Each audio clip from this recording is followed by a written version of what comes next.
Voilà, chapitre 7 de Bâti et Gagné. C'est donc en repoussant la folie et en la transformant en sainteté que l'on réalise la finalité de la création qui est combattie pour Dieu une demeure ici-bas. De fait, cette demeure construite dans ce monde en repoussant le mal, en le transformant ainsi qu'il est dit, je suis venu dans mon jardin, possède une élévation que l'on n'avait pas avant la faute.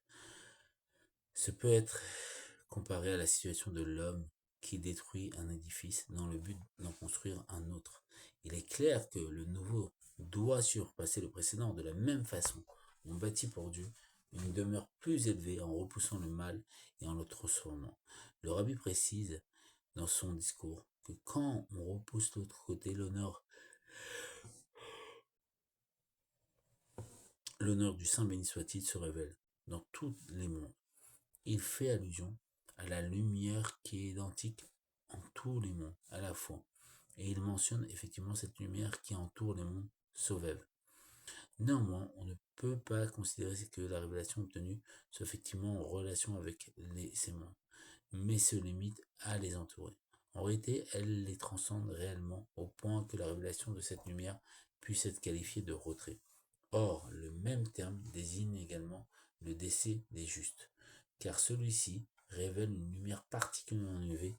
De fait, il y a dans Igorat HaKodesh 2 lettres qui définissent leur décès. La seconde le compare à la vache rousse. À ce propos, les actes du service qui étaient effectués à l'intérieur du temple n'avaient pas le pouvoir de transformer les 3 clipotes, les forces du mal totalement impures, à l'opposé. Ce qu'il était à l'extérieur pouvait effectivement le faire, comme c'est précisément le cas pour la vache rousse, et c'est à cette pratique qui est comparé le décès des justes.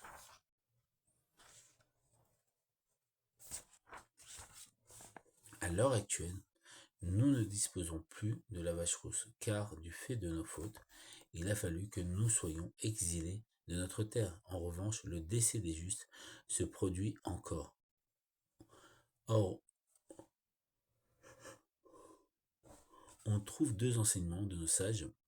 À ce propos, il est dit, d'une part, que la mort des justes est considérée comme l'incendie du sanctuaire de notre Dieu, et d'autre part, que le retrait des justes est encore plus dur que la destruction du temple. C'est donc de cette façon que l'honneur du Saint béni soit-il se révèle. Tous nos maîtres ont commenté la signification de ce retrait. L'Admour Azaken, l'Admour Amsani, le Tzemar Sedek, le Rabbi Maharash, le Rabbi Racham et mon père, le Rabbi. Ils ont souligné qu'il ne s'agit pas, en l'occurrence, d'un retour vers le haut, ce qu'à Dieu ne plaise, alors qu'en réalité, la révélation en reste effectivement ici-bas. Toutefois, cette révélation reçoit alors une immense élévation. C'est donc là ce que l'on attend de nous, qui appartenons à la 7e génération depuis l'Admorazaken, et de tous les 7e sont chéris. Nous ne l'avons pas mérité, et ceci n'est pas le fruit de notre effort. Malgré cela, il est un fait que tous les 7e sont chéris.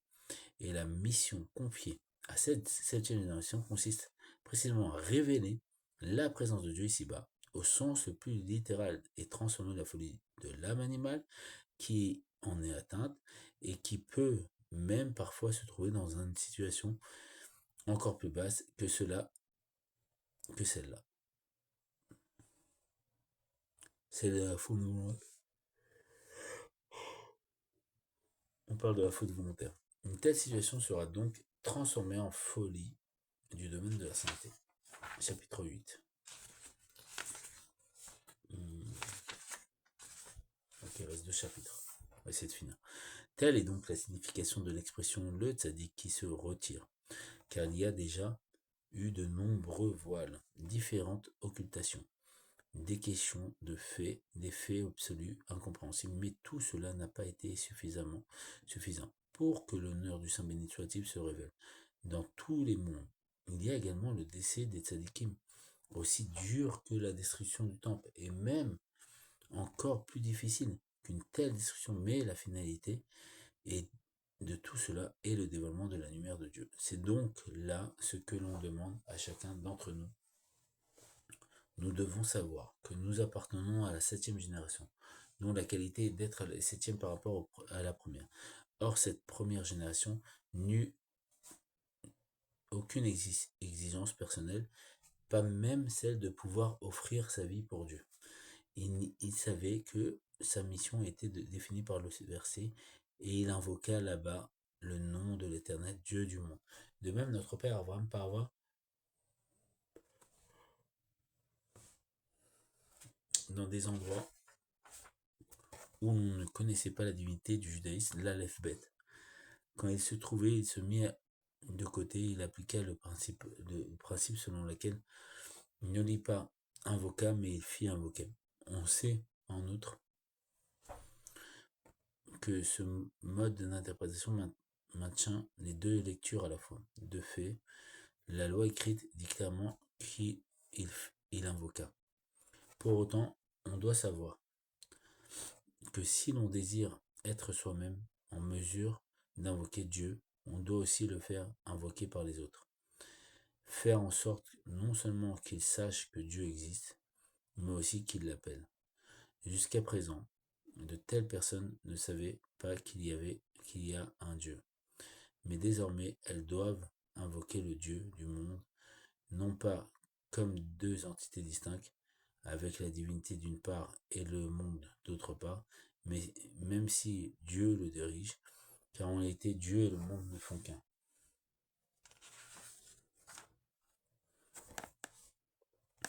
Certes, qui peut se permettre d'affirmer, chapitre 9, que son service de Dieu est l'équivalent de celui de notre père Abraham?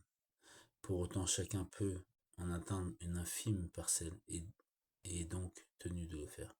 Les forces nécessaires pour y parvenir sont accordées et il suffit pour cela d'adopter le comportement qui a été celui du premier, puis celui de tous les suivants, jusque y compris mon beau-père, le rabbi, dont on priait un chemin et insufflé les forces qui conviennent.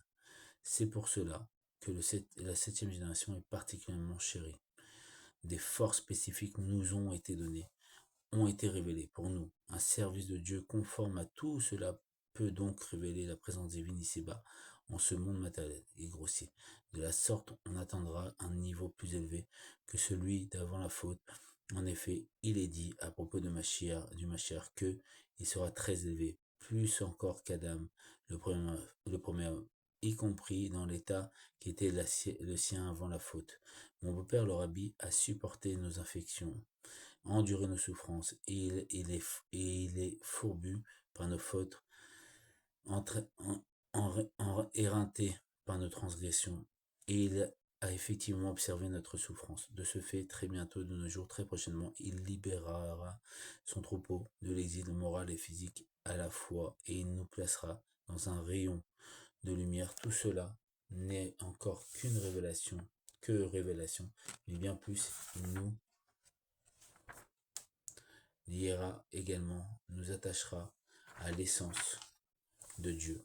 Telle est donc la finalité profonde de la descente et de l'enchaînement des mondes, de la faute et de la réparation, du retrait des tzadikim qui révèle l'honneur du Saint béni soit-il, quand il nous fera quitter l'exil, la tête haute, et que pour tous les enfants d'Israël, il fera clair en leur demeure, se réalisera en les termes du verset.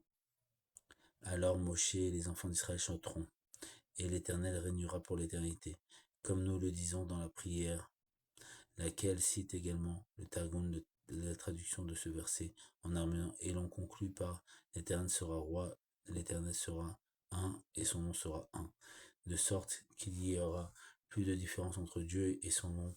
C'est là ce que l'on peut obtenir par le retrait des tzadikim, qui est plus difficile que la destruction du temple. Mais toutes ces étapes appartiennent d'ores et déjà au passé. Désormais, tout ne dépend donc que de nous, qui appartenons à cette 7e génération. Nous aurons donc le mérite de voir le rabbi ici-bas dans un corps d'une manière concrète. Il nous libérera. Voilà, c'est la fin du Mahamar 5711 du rabbi Bati Legani Achotikala, qu'on puisse voir au 3e Betamidash. Mian Mama Shem Mamen Keni Chiratsan. Chi Adonenu Morenu, Chi Adonenu Morenu Vamenu, Melech Shalom.